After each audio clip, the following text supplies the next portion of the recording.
21ನೇ ತಾರೀಕು ನೂತನವಾಗಿ ನೇಮಕಾದಂತಹ ಸನ್ಮಾನ್ಯ BK ಹರಿಪ್ರಸಾದ್ ಅವರ ಪದಗ್ರಹಣ. ಆ ಕಾರ್ಯಕ್ರಮದ ಹಿನ್ನೆಲೆಯಲ್ಲಿ ಇವತ್ತು ಪೂರ್ವಭಾವಿ ಸಭೆಯನ್ನು ಕರೆದಿದ್ದರು. ಆ ಸಭೆಯಲ್ಲಿ ಎಲ್ಲ ಪಕ್ಷದ ಹಿರಿಯ ಮುಖಂಡರು, ಶಾಸಕರು, ಮಾಜಿ ಶಾಸಕರು, ಮಂತ್ರಿಗಳು, ಜಿಲ್ಲಾ ಕಾಂಗ್ರೆಸ್ ಅಧ್ಯಕ್ಷಗಳು, ಪದಾಧಿಕಾರಿಗಳು ಭಾಗಿಯಾಗಿದ್ದರು. ಎಲ್ಲರೂ ಕೂಡ ಬಹಳ ಹುಮ್ಮಸ್ಸಲ್ಲಿದ್ದಾರೆ. ಆವತ್ತು ಸನ್ಮಾನ್ಯ ನೂತನ ಮುಖ್ಯಮಂತ್ರಿಗಳ ಸನ್ಮಾನ್ಯ DK ಶಿವಕುಮಾರ್ ಅವರಿಗೆ, ನೂತನವಾಗಿ ಆಯ್ಕೆಯಾದ ಸನ್ಮಾನ್ಯ BK ಹರಿಪ್ರಸಾದ್ ಅವರಿಗೆ ಹಾಗೂ ಪಕ್ಷದ ಹಿರಿಯ ಮುಖಂಡರು, ಒಬ್ಬ ಅಪೂರ್ವದ ರಾಜಕಾರಣಿ ಸನ್ಮಾನ್ಯ ಸಿದ್ದರಾಮಯ್ಯವರು ಕೂಡ ಅವತ್ತು ಅಭಿನಂದನೆಗಳಂತಹ ಕಾರ್ಯಕ್ರಮವನ್ನು ಅವತ್ತು ಹಮ್ಮಿಕೊಂಡಿದ್ದಾರೆ. ಇವತ್ತು ಈ 3 ಜನ ಇವತ್ತು ನಮ್ಮ ಪಕ್ಷಕ್ಕೆ ದೊಡ್ಡ ಶಕ್ತಿ, ದೊಡ್ಡ ಆಸ್ತಿ. ಆ ಹಿನ್ನೆಲೆಯಲ್ಲಿ ಆ ವಿಚಾರವಾಗಿ ಇವತ್ತು ಚರ್ಚೆ ಆಯಿತು. ದೊಡ್ಡ ಕಾರ್ಯಕ್ರಮ ಆಗುತ್ತೆ. ಆ ಕಾರ್ಯಕ್ರಮ ಮೂಲಕ ಇಡೀ ರಾಜ್ಯಕ್ಕೆ ಸಂದೇಶ ಕೊಡುವಂಥ ಕೆಲಸ. ಅದರಲ್ಲೂ ಬರುವಂತಹ ತಾಲೂಕ್ ಪಂಚಾಯತ್, ಜಿಲ್ಲಾ ಪಂಚಾಯತ್, ಕಾರ್ಪೊರೇಷನ್, ಗ್ರಾಮ ಪಂಚಾಯತ್ ಚುನಾವಣೆ ಕೂಡ ಬರ್ತಾ ಇದೆ.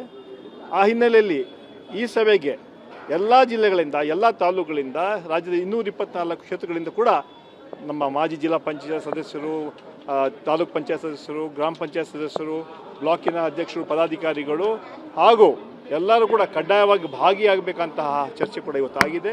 ಆ ಹಿನ್ನೆಲೆಯಲ್ಲಿ ಈ ರಾಜ್ಯದ ಎಲ್ಲ ಪಕ್ಷದ ಕಾರ್ಯಕರ್ತರು, ಮುಖಂಡರು ಆ ಕಾರ್ಯಕ್ರಮದಲ್ಲಿ ಭಾಗಿಯಾಗ್ತಾರೆ. ಅದ್ರ ಮೂಲಕ ಒಂದು ದೊಡ್ಡ ಸಂದೇಶ, ಇದರ ಮೂಲಕ ಬರುವಂತಹ 2028ರಲ್ಲಿ ಬರುವಂತಹ ಅಸೆಂಬ್ಲಿ ಚುನಾವಣೆಯಲ್ಲಿ ಕೂಡ ರಾಜ್ಯದಲ್ಲಿ ಕಾಂಗ್ರೆಸ್ ಪಕ್ಷ ಅಧಿಕಾರಕ್ಕೆ ಬರುತ್ತೆ ಅಂತ ವಿಶ್ವಾಸವನ್ನು ವ್ಯಕ್ತಪಡಿಸ್ತಾರೆ. ಇನ್ನೊಂದು ಕಡೆ ಸಚಿವ ಸಂಪುಟದ ಚರ್ಚೆ ಆಗ್ತಾ ಇರುವಂಥದ್ದು ತಾವು ಸಹ ಆಕಾಂಕ್ಷೆ. ಈಗ 18ನೇ ತಾರೀಕು ವಿಧಾನ ಪರಿಷತ್ ಚುನಾವಣೆ ಇದೆ. 21ನೇ ತಾರೀಕು ಪದಗ್ರಹಣ ಕಾರ್ಯಕ್ರಮ ಇದೆ.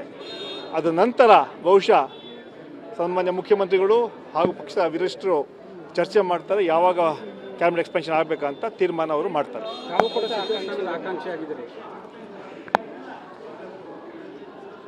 2020ರಲ್ಲಿ ಕೂಡ ನನಗೆ ಅವಕಾಶ ಸಿಗಬೇಕಾಯಿತು. ನಾನು KPCC 23ರಲ್ಲಿ KPCC DK ಶಿವಕುಮಾರ್ ಅಧ್ಯಕ್ಷರಾಗುವಾಗ ನಾವು 3 ಜನ ವರ್ಕಿಂಗ್ ಪ್ರೆಸಿಡೆಂಟ್ ಆಗಿದ್ವಿ.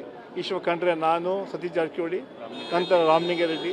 ಈ 4 ಜನ 3 ಜನರಿಗೆ ಮಂತ್ರಿ ಮಾಡಿದ್ರು. ನನಗೊಂದು ಅವಕಾಶ ಸಿಗಲಿಲ್ಲ. ಈ ಬಾರಿ ಸಿಗುವಂಥ ಅವಕಾಶ ಇದೆ ಅಂತ ವಿಶ್ವಾಸ ಇದೆ.